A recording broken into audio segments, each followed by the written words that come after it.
Um, the the idea of these events is to gather you from like different backgrounds and different interests, and we'll try to cover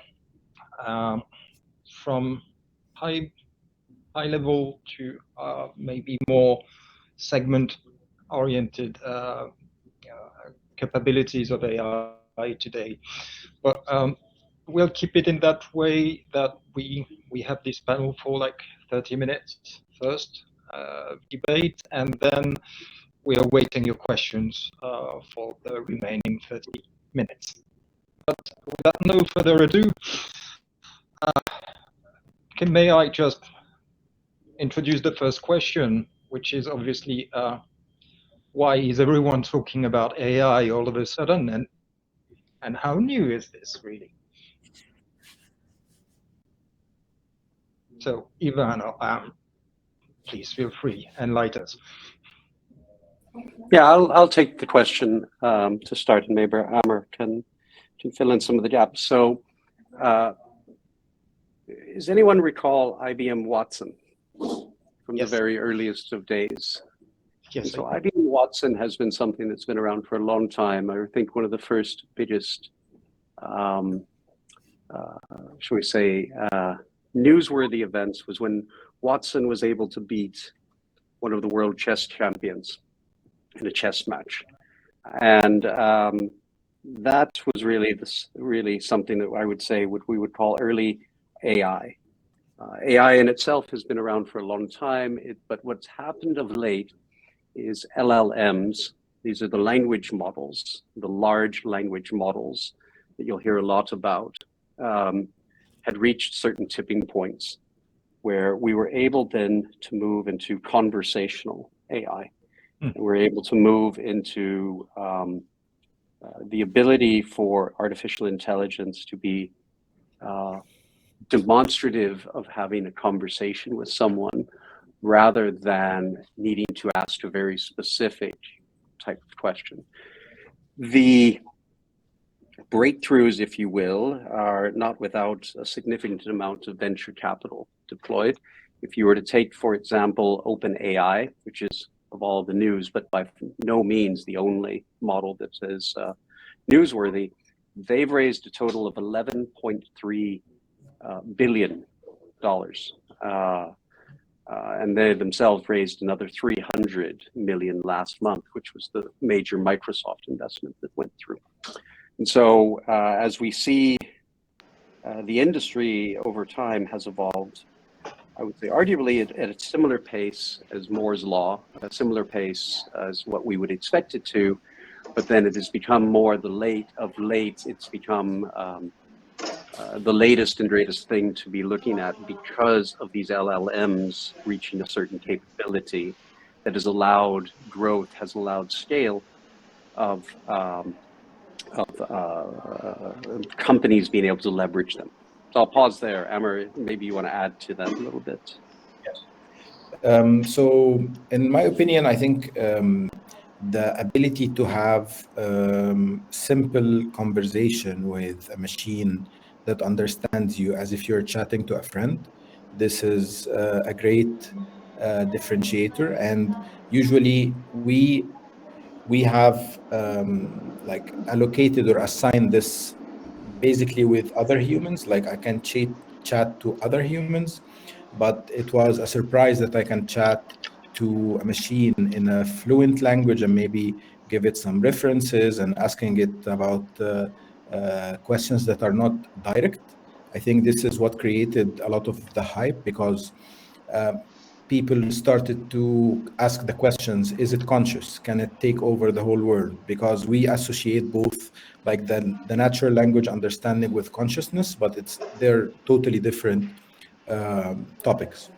So I think going back from our background in dealing with the search engines like Google or Bing or any other search engine, you mostly have to use it with the very basic terms or the very basic, I would say the stupid question, like you make it as stupid and as simple as possible so that the engine understands. Now you can just reference based on this book, what do you think I should do for this case? Or based on this article, how do you think I should behave on that? It's as if you're asking a friend, and then the AI or the machine learning engine behind it starts to understand and make sense out of it and give you answers that are to a great extent accurate. I think this is what took the world by storm, having a digital friend. Yeah. You're muted. Yeah. If you'd allow me, Patrick, I'd just like to Okay. share my screen and show you something. And so, as I mentioned when we started the call, I just arrived in Cornwall.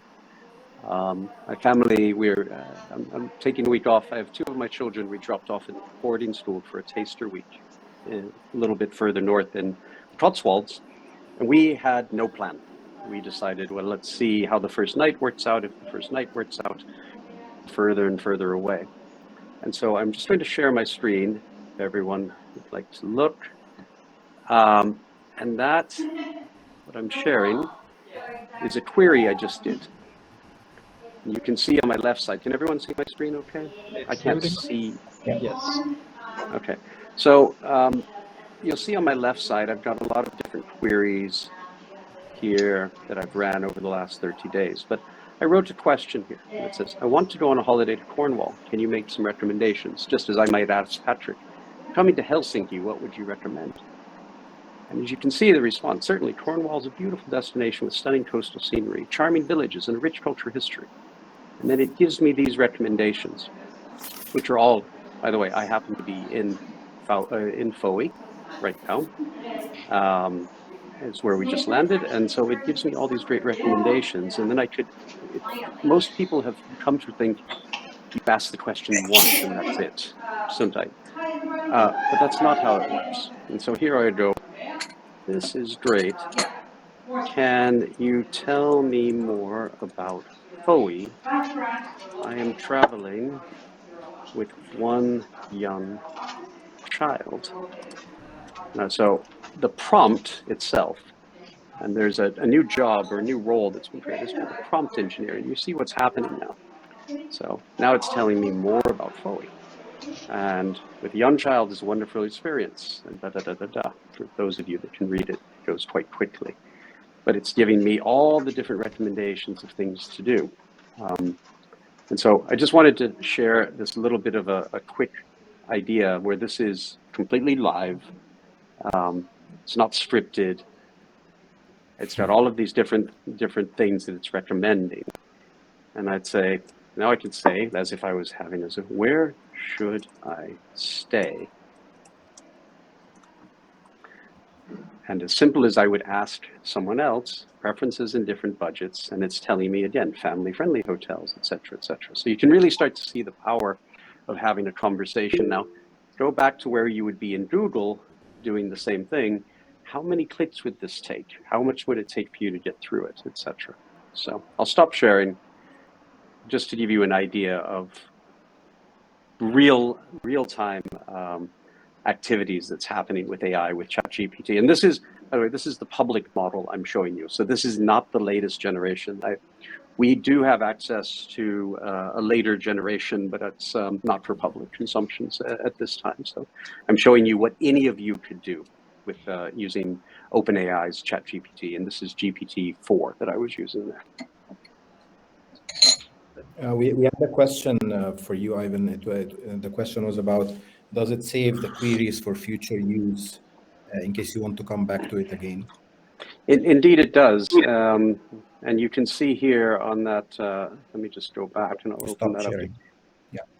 Yeah, I'm just opening that back up again. So this is on my side. This shows what is done today. This is something that was a query I wrote before. And my query was, write a motivational email thanking people for achieving a goal that had some difficulties, but we navigated them together. Use analogies, climbing a mountain or racing on a track, flying planes while building. And I've made a typo here. My bit also comes to mind. The audiences are executives in the UAE from several different countries.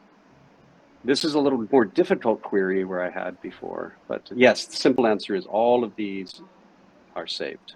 And I use different logins, so not all of mine are located here. This is showing you, I think this is my private login here. So hopefully that answers the question. Yeah, very much so, I would say. I saw another question pop up about being a prompt engineer. Yes. So Amr, do you want to take that one? I can fill in the gaps if there's any. Yeah, so there are multiple sources you can learn about this. For now, there are like the generic cases that you should follow by, for example, giving in the prompt context, giving it reference, identifying the output format or the length of the output. So there are these guidelines that you can use, but there are lots of, I would say, online courses and YouTube videos where you can learn more tricks about this prompt and how to be part of it. Ivan? Yeah, similar to what Emmer said. First and foremost, start following on Instagram, on Twitter, on various social media, on LinkedIn, people that are specializing in AI. The core belief is that given so it's not just becoming a prompt engineer, but in fact, basing building a business off of these LLMs is far more achievable today than not. Amr might queue up a prompt that he could show you in a moment, but that is design me a website and give me the code. And so, in fact, where we can go from having to need engineers and this and so on, in fact, we can go and start creating prompts that would allow you to take code and deploy it to get not just simple, but rather complex technical achievements. The simple answer to the question is there's lots of resources online, find them, use them. I'd say most pragmatic answer to the question and what I would be doing, and in many ways how we've done it ourselves, is that we spend a lot of time using it, prompting it, pushing the model to see where it breaks. So we are, I sat with our chief commercial officer, smart guy, and he wrote a prompt. He said, write me a letter to the CEO of IBM. And he didn't do anything more than that. It was just write me a letter to the CEO of IBM. And I looked at it and he was so enamored with how good it was. And I said, well, which prompts did you follow up with? He goes, what do you mean? Most people don't even know that you follow up in a conversation. And so just start with that, if nothing else. Amr has a good mid-journey slide up here. I'll just leave that, let him talk about that. Yeah, so these are like very basic examples of how you can use prompts to generate output. So Midjourney is a tool that allows you to generate images that could be like life imitating images. So for example, you can use some prompts like a rabbit wearing a sun hat, Santa Claus in a blue outfit, or a watercolor of a red bicycle in front of a waterfall. So these images are auto-generated based on the prompt you insert. So this is for one tool similar, which is Midjourney for image generation. And as Ivan mentioned, for the codes, you can actually use some code generators similar to GitHub Copilot or some of the codecs available. You can just ask it to write a script to change a website background color in Python, and then it will generate the actual code for you. So it has so many use cases that are very helpful. And I think the rule of thumb is to be able to provide ample context to help the AI to understand as much as possible about your question. And another rule of thumb, talk to the AI as if it's a 9-year-old child. So try to make the logic very simple and easy to understand so that it gets it and provides proper output for you. And I'll actually disagree with Emmer on the 9-year-old child piece. I tell the AI how to respond to me. And so my son, who's dyslexic, my son had to write a report, and he used OpenAI to write some elements of that report, which he put in his own voice. And I can talk about education and AI in a moment. It's one of my soapbox topics. But he wrote it as to say, I am an 11-year-old child explain to this in context that I can understand. My audience is my teacher and other students. And so I think the prompts, the better the prompts, the better the output. That's would be my saying, not necessarily that I have to reduce the prompt to a certain mental model. And I'll give a good example, and Amr hasn't seen this, but we wrote, I saw a prompt that was written to create an image, and it was about a futuristic image. It had all of the camera specifications, the aperture, the lens open, the lens use, the lighting, the view, the angle. The prompt was probably about a page A4 long.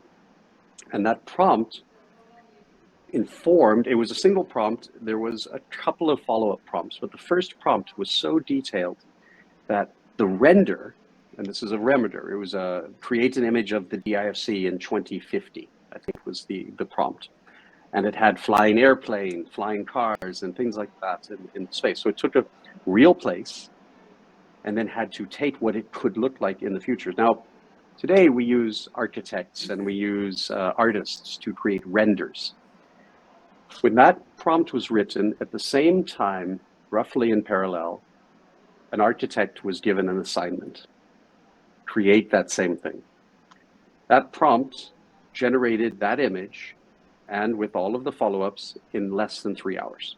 It's the image that was used in the presentation. At the time of the presentation, a week later, the architect still had not produced a first draft.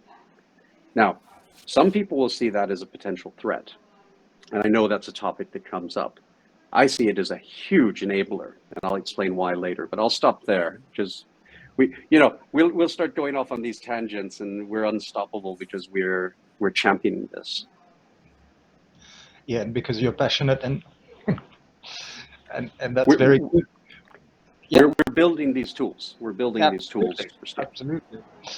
And so now that we've seen we're like very glimpse of the potential. What if, like the next question would be, how can I use it? Use all this potential in conducting my business or in my job seeking endeavors, because it's so broad and there's so much behind it that how could we make the most of it nowadays? Yeah, there's also two questions that are related to privacy, which I'll answer separate. I've seen the questions, so I won't ignore them.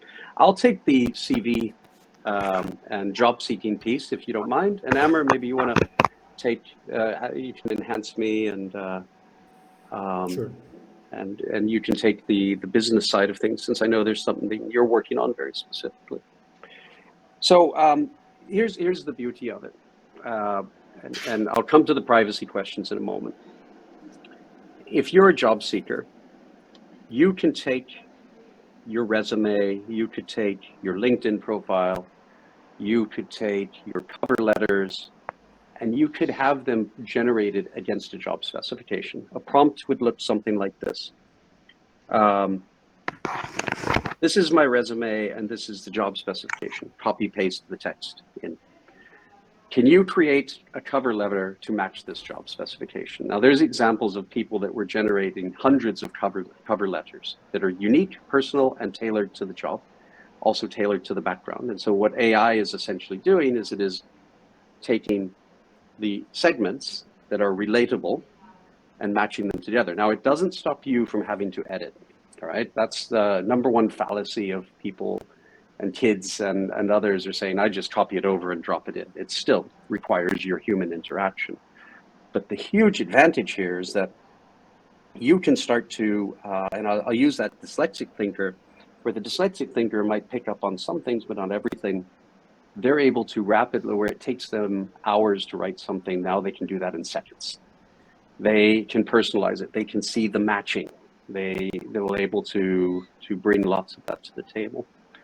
Now let me touch on privacy. And so everyone's asking the questions about example generating cover letters from the CV and the ethics on personal data. OpenAI published yesterday that they believe that there should be a global standard, a standards body to help regulate AI. And so you have one of the largest financially backed companies saying regulating AI. If you have a resume, if you ever submitted that resume to Greenhouse, which you would have if you've done, it's the largest candidate tracking system in the world, or applicant tracking system in the world, ATS. If you have a LinkedIn profile, all of these elements of what you might consider PII, personal identifiable information, is already widely in public domain. If you search me, you will find my LinkedIn profile. You just search Ivan Lopez Dubai, you will find me. If you search Ivan in Dubai, you might not find me immediately, but you could eventually. And so, do you want to put in personal information into these elements? They're regulated. They're regulated the same GDPR compliance as anyone else. These wide-scale bans you're hearing about in places like Italy, I find this is going 20 steps backwards. And so these are the various things that are coming into play around job seekers using the tools. You could tailor your CV at scale. When I was looking for a job maybe 10, 15, now it was closer to 20 years ago. 20 years ago, I had about 5 different CVs. And those 5 CVs sort of fit 5 elements of the profile. I could generate, and there's tools out there that are using the same LLMs to generate CVs already, and have been using LLMs to generate CVs or help support generating CVs. This is at scale, and this is widely available to you without commercial contribution. And so I strongly advocate the use of these tools. And I believe your PII, your personal identifiable information, is equally as protected, if not more so protected, than if you're sending your CV to a company. Amer, do you want to take the business side of that? Yeah, so the other question was, is it about school or, sorry? Business applications, Yeah, how you can apply this to growing your business. Yeah, so basically think of it as an easier way to deliver information to people. So for example, if you have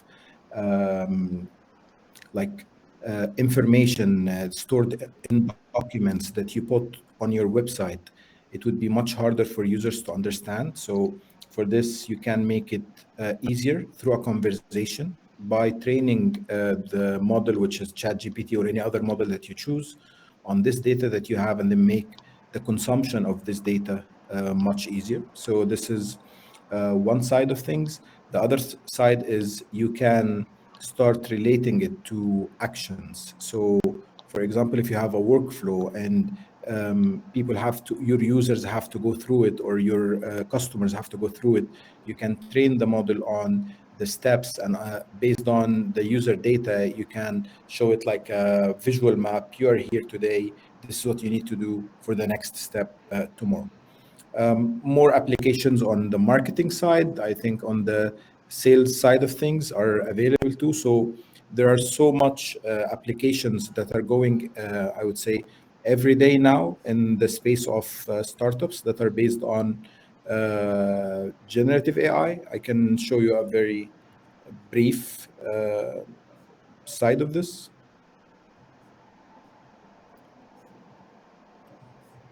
So these are the companies that have been launched to date around generative AI, it's a huge space. Until now, I would say we're still scratching the surface. We're building the infrastructure, but the applications, there's so many. So you can generate text, you can generate images, audio, code, you can use it in chatbots, video, machine learning platforms, in search, gaming, and data. So the applications for this and the companies are huge. And if you just follow the space, you will understand how can each of those help you, especially if you're a content creator.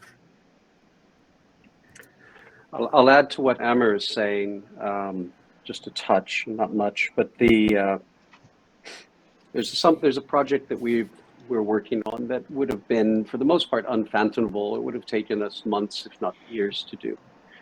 The DIFC in Dubai, the Dubai International Financial Center, we are regulated under, have our own regulator and we have our own laws. Our laws are based on English common law. And note, I said based on English common law. We have variances. We are today able to query OpenAI in public domain up until 2001 on the status of any law in a layman's tone. We are working on refining that we are able to simplify that into categories. So we're using the same models, publicly available, just creating a little bit of more context around them. And so the same applies to you building a business. If you have, forget about the technology for a moment. The technology is there. It's a neutral playing ground. You can start to take and apply context. I want to create something that supports prompting for marketing. I want to create something that provides prompting for image generation, et cetera, et cetera. You, as if you're building a company, you take your idea and see, is there applicability to leverage this existing technology? This is no different than open source, using open source models, open source code base, et cetera. Think of it in that way. And how can you leverage these models today to build a business on top of? At that juncture, I'd like to take there's a couple of questions that popped up, and I want to just, before they get buried, come back to them. MM asked, how do you think AI will be helping with school and work tasks, or should we ban it? So first of all, banning it is, one, it will never work. And why? Because we'll go around it. There's a university in Dubai that said, we're considering going back to pen and paper tests to prove that what people have learned.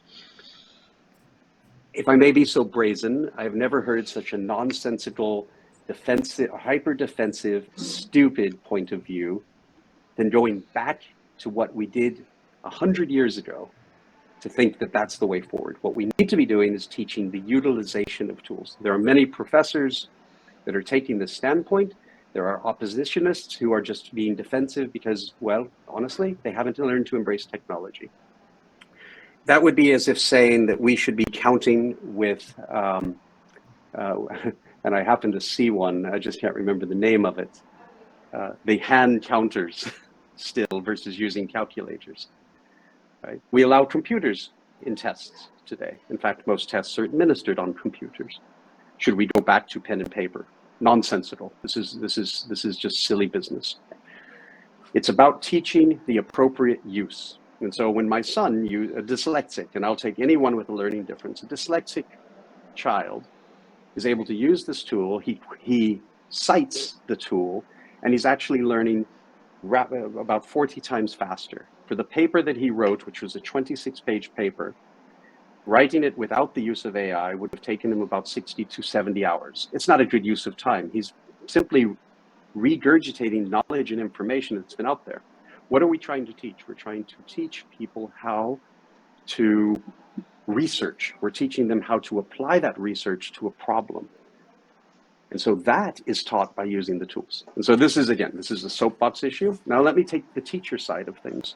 Average teacher teaches a class of 25 to 30 students in elementary school. As you go into university, these are hundreds. If anyone attended a university, do you honestly believe that the professor, when grading, read every single paper that was 40 pages long for that class of 100 and determined what mark you would get? If you believe that, I've got a bridge in London to sell you. Look, the reality is now we can take this, and we worry about plagiarism, we worry about those things. We can plug that into an AI model, and we can actually see, oh, did Patrick copy Amber's paper? Because we start to identify with the similarities at scale. A teacher in elementary school who was collaborating with me, I allowed them to use an AI model, and I showed them that they could grade 22 students' papers through AI, and they were able to do that in hours of their time. And so what happens? We now transform the teacher's mental model, not from working from 5 p.m. until 9 p.m. grading papers that they're barely looking at because they have not an ounce of energy left in them. Rather, now they're back to teaching. And so start teaching the utilization, start teaching the models, start requiring the citation of using an AI model to learn something, to obtain information. That's the way forward, not the way backwards. The last question, which was HR, how do we do basic screens for potential candidates? Everyone, you guys do the cover letter. Again, me being me, I'll watch for facial motions from Amr and Patrick to see, but who cares about the cover letter? Because I can write a cover letter anytime, any way to fit the job description. Cover letter is not the gatekeeping mechanism. The gatekeeping mechanism is your experience and me learning best from what you have done. And so if you're applying OpenAI and you're a product manager and applying to a job with me, and you told me you used OpenAI to write that cover letter, I'm 10 times more likely to actually look at you as a candidate than I am if you didn't. I'm trying to understand what is the best in you and how it matches a job that I wrote. There is a job description that is published on our job site right now. It's for a VP of marketing. I can tell you that was written through 7 prompts, written by me, not the job description itself. I have hired over 1,000 people. I have written job descriptions to know ad nauseum. I couldn't tell you how many I've written. This is now probably one of the best job descriptions I've ever published. It's for a VP of marketing. Now, it did take me 7 prompts to get there, and I probably could have kept refining, but I wanted to take it live. That's the mechanisms that we should be applying.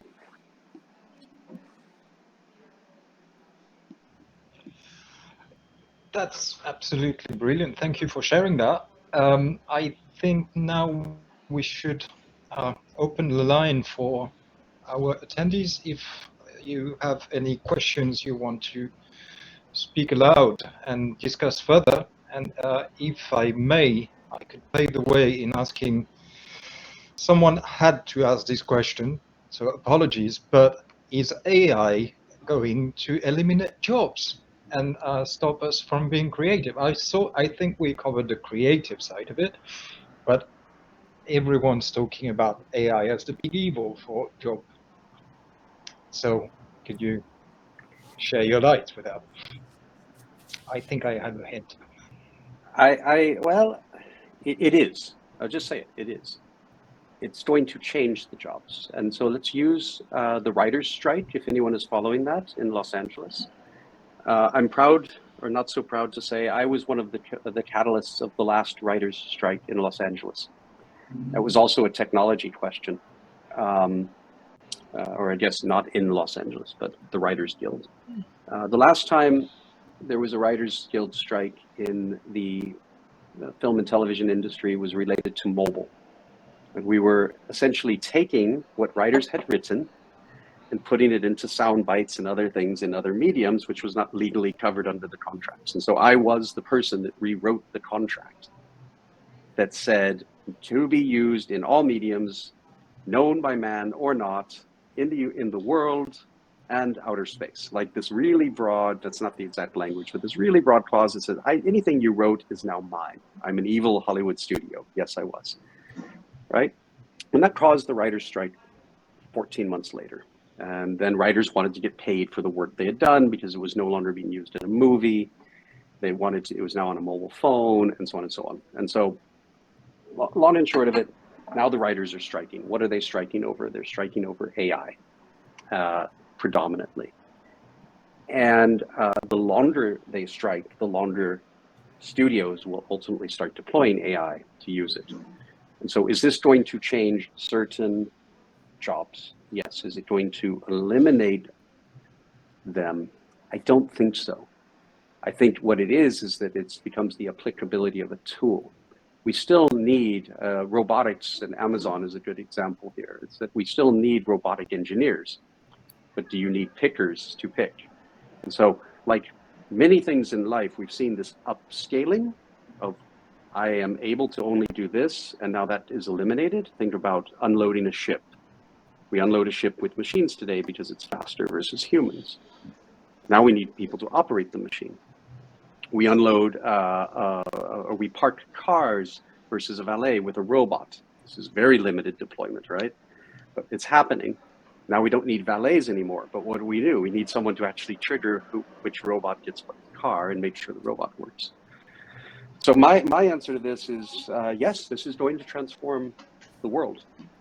This is going to transform the skill sets that you are required to do. I think arguably you could put lawyers out of business, kind of. right? Maybe that's not a bad thing. By the way, studied law, never practiced, so we could get rid of a little bit more of the billable time. It's about this. It is how do we? And I'll take our point of view, right? I want to, as an if you're an entrepreneur and you come into our ecosystem, I want to democratize the access of knowledge to you. You can't afford to pay $800 an hour to go get the best counsel. Most people shouldn't. Can we allow you access to that counsel? No, but can we allow you access to the knowledge that counsel has and the applicability? We already know 5 years ago, I invested in a company that was about writing legal documents for startups. We already know that those legal documents written from scratch by AI were better than those documents written by a lawyer. But we still spend money on lawyers because we still need to be sure. And a layman cannot be sure. Do I spend $5,000 to write documents, or do I spend $500 to have them reviewed? I think also adding to what Ivan is saying, the easier your job and the less complicated it is, the more likely that this can be automated. And this is with or without AI. So if you're just pushing paper and filling out forms, this can be easily replicated. And from a point of view of the employer, they want to save money, they want to make it faster, they want to make to automate it so that it can work 24/7. So I think this goes back to how are you doing your job in a unique way that makes you the best in what you do. I think this is the first line of protection. And the other thing is just from the news coming from the media, there is a lot of hype, and not all of it is right. So, sort of saying. So, if we have assumed the predictions that came on 2016 that by 2022 we will be all riding autonomous cars, then we would have seen millions of drivers out of jobs today. This is not the case. So sometimes it's more optimistic, and technology will enable you to do your job in a better way. So think about calculators or Excel or even the computer itself. Every time a major technology comes in place, there is always this hype that it's going to destroy jobs, it's going to run a lot of people out of business. But eventually what happens is it makes us do the job in a better way. It reminds me, I'm 55 years old in 3 days. It's my birthday on Friday. It's my way of telling everyone, hey, it's my birthday. It's Happy birthday. Thank you. Almost. When I started my career in 1985, through all the way to I think about 1998, I had an assistant. That assistant handled phone calls, phone lists, callbacks, expenses, travel bookings. There was a travel agent on the other end. How do we do all these things today? I don't have an assistant. I haven't had an assistant in at least the last, nearly 20 years. And at that time, I can't live without an assistant. There's still companies with assistants. I'm a CEO with no assistant. Right? My Calendly handles my calendaring. Expensify handles my expenses, or SAP, or whatever. Like, there's so many different systems here that is very simple for me to take a picture, upload it, and OCR recognizes that text. Did we eliminate a job with that? Absolutely. As I recall, in 92, I think every manager had an assistant in the organization I was in, and that would have equated to probably about 100, 150 assistants in the company. And today, that same company probably has 2 or 3. So yes, there is elimination. But did those people move on? Did they go upward, or did they find some alternatives? There was always alternatives if you try to look for the alternatives. Do not fixate in what you think you can do. I actually said this to my wife, who's not worked in 20 some years. She was a television producer. We have 3 children. She decided to step back. And she said, I can't do anything. What can I do? I have no skill. And I said, you're a smart, intellectually capable, intelligent woman. You can do anything you choose to do. Just make that choice. because you will master it. And I believe in that with anyone. I don't see us all painted into a box of this is what I learned at school, right? So, and perhaps it's a lot, this is my own personality. I've reinvented myself multiple times. And I think that's how we need to think about ourselves, because if we don't, we're falling behind. Yeah. Yassine asked the question from where ChatGPT gets the data. The models themselves are trained on public information, and the models are also trained, lest you opt out of it, on the information that you put into a query, and so you can opt out. And then there was another question from MM: copywriting and content marketing category will be changed in the future. This is copyright is one of the biggest areas of debate with AI right now. There are multiple legal cases going on in the US judicial system. The Supreme Court just modified a ruling that was related to music rights, I believe. And this is hotly debated. We don't actually know. You have certain music artists that are stepping up and saying, I will now, and this is clever, anyone who creates something with AI, and you wants to use me, I will share my royalties with you. I will give you my right. If you're familiar with David Guetta and the Eminem, so he created the voice of Eminem and opened up one of his songs with it. He never commercialized the song. He only used it and this was very clever. He proved that this could happen.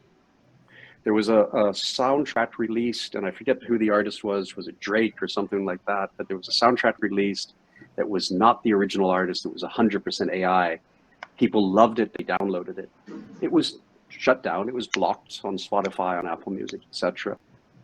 We will see copyright law, trademark law, all of these will be put into turmoil for the next at least 10 years while this is getting sorted out. This is no different than, going back in time, I launched a product called Ringtones, and with many others at the same time. When we launched Ringtones, we were sued. I was personally sued by every major record label. Our company was sued at the time. It was the Walt Disney Company. We were sued directly by all of the associations, the collections associations, and that took 7 years to sort out. We prevailed. We won, because it was not the same use as what was called at the time public performance. They were sued under the auspice of public performance, but then the law changed, and so now you would have to pay that royalty. So the laws are way behind. The laws are way behind in terms of digital, period. We already have issues around digital laws globally, and laws are slow to change. You will find, I think, that there will be a scramble to catch up in every jurisdiction in the world.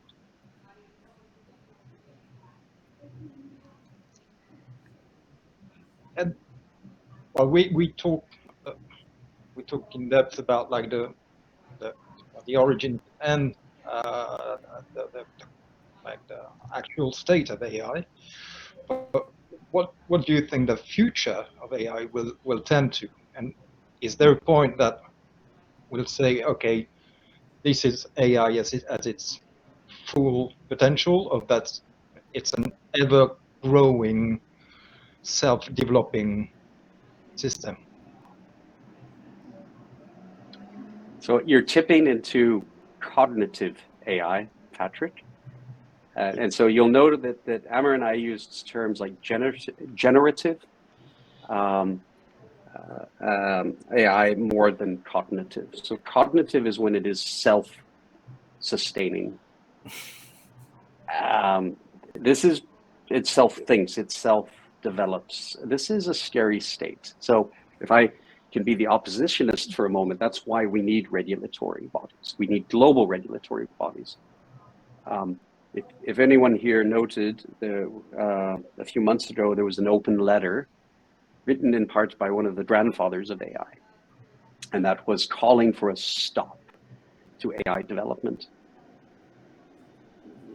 Again, I would say this is something, I mean, I understand the act of it, and I understand the intent. If any of the major tech companies, minor tech companies would have stopped, someone would have kept going. governments that perhaps have more, and there is fear in this, is that the ability to start tricking people using the tools for manipulative purposes. We've seen that happen as well. Bad actors will always be bad actors. Bad actors will not comply with let's embrace and say, let's work together to figure out how to regulate this. So that's why no one stopped being frank. And but the concern that I see is that we do create Terminator. We create the rise of the machines. We realize the machines can be better than us or faster. Machines realize they're better than us, faster than us, and don't need us anymore. So we do need to apply some levels of regulation, and we do need to start to apply some intelligence here, is to not just let the technology run wild. You know, it's a dystopian sort of outlook, perhaps, but in all earnest, with great power comes great responsibility. We are at a tipping point of very great power. And also the spread of misinformation could be hugely harmful. So this week, I think yesterday or a couple of days ago, there was an image created by Midjourney for the Pentagon on fire, and then it spread, and the stock markets, some of the media agencies started talking about it, and the stock markets lost like $500 billion because of that. And then after it turned out that this is false news, it regained the game. But the impact that this information can create is huge. Patrick, there's a few questions in the chat that I missed. Maybe you want to pick them up? I wanted to jump back to them, and especially to Virpi's question about the evolution and difference between English and other languages. Finnish being one, because it's a tricky one, if I may. I'm trying to learn it. I have a quick answer for this, and then I will leave it for Ivan. So for the translation, Google just announced a couple of weeks ago.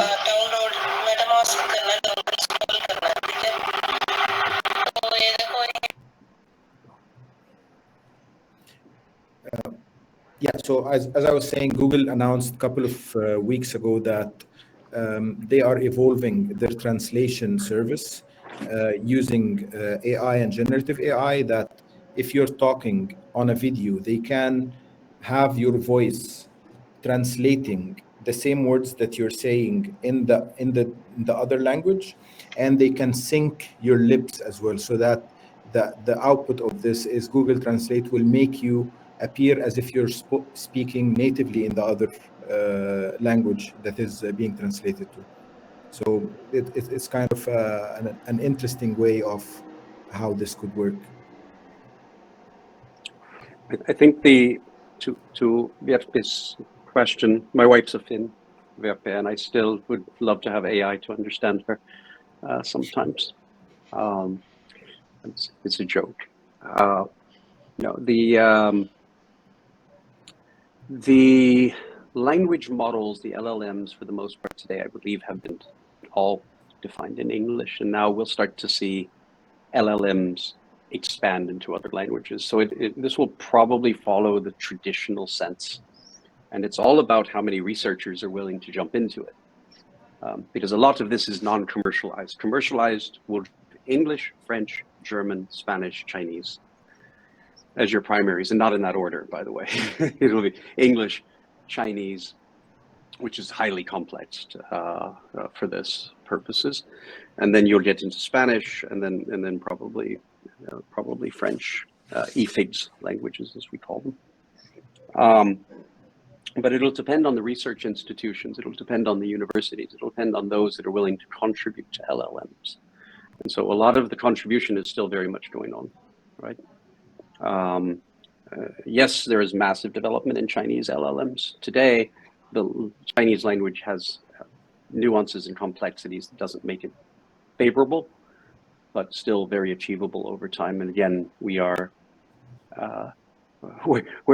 starting to run into some really bizarre limitations, which we've seen before, is we're running into computing power limitations and availability of servers to actually run these models and query them. And if you do use public domain OpenAI, at the same time the US is awake, so if you're on European time, you're in a little bit of an advantage. When you start to see the US East Coast wake up and gets into the West Coast wake up, you actually notice that the quality of response time degrades pretty dramatically. And so it's a computing power challenge more than anything else. Brilliant. But maybe I'm just having an eye on the clock still, so we can probably take in some one or two questions from the audience. So if you have, feel free to jump in the call. It's your time to unmute and let us know what you think. Or if you would have to have more information about particular fields. Or is it just AI that's listening in on this call to understand how we think about AI? Yes, we will definitely share. Absolutely, yes. No worries about that. I suppose Amr and I didn't even introduce ourselves, did we? Well, No, we didn't. that would be a beautiful way to wrap it up. So I'm Ivan Lopez. I'm CEO of a company that is still operating in stealth mode. As part of the Dubai International Financial Center, we provide marketplace and community. We are de facto the technology enabler for the DIFC. The DIFC is the largest and most premier international free zone financial center in the world between Singapore and London. 4,600 companies, 38,000 people come to work here every day. I'm also a board member of the Shortcut.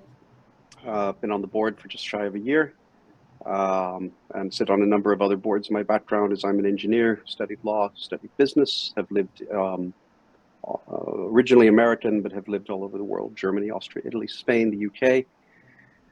Have been a chairman of a company in Finland, have strong Finnish ties, family-wise, but also business ties, and have been conducting business in Finland since the 80s. Amr? Yeah, so thank you, Ivan. I'm Elsawy. I take care of technology in the stealth company that Ivan just mentioned in the IFC. And I come from engineering background, and then I worked 5 years for Microsoft in the Middle East and Africa region. And then I started my own startup, and now I'm here with Ivan building this next big thing for DIFC and its community. So I do hope this was helpful for everyone. If I were to give a closing thought, you can teach yourself a lot here. That's the beauty of it. And you can certainly take this to the next level of applicability in your business growth or in your company. So appreciate you listening to our rhetoric, if you will, and our points of view. Do trust that we also keep our eye on the prize, that we want to ensure that humans are still running the show. Beautiful. And we still have a question from MM. I have no longer have any questions. I already asked quite a lot of questions. Okay.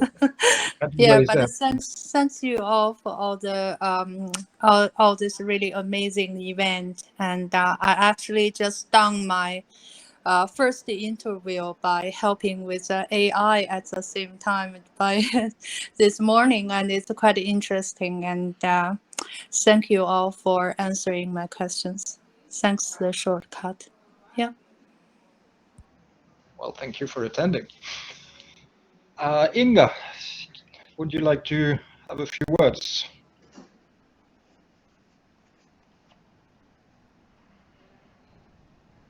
Oh, maybe we lost connection. I think she's frozen. Yes, yes, very much so. But if everything has been said and done, I will thank you all for attending. Thank you, thank you, Ivan, for sharing your knowledge. I personally learned a lot today. Not that I knew much, but still. So please feel free to reach out to me or members of the Shortcut if you want to follow up on this event. We'll absolutely love to do that.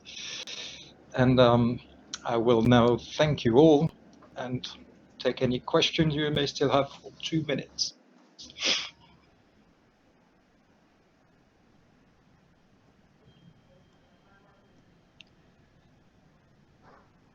Then I think AI clock is saying that we can wrap it up.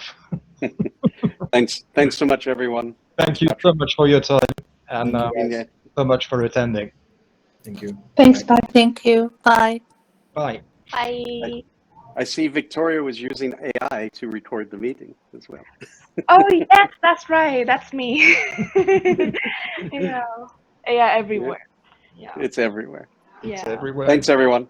Cheers. Thank you so much. Thank you. Bye. Bye.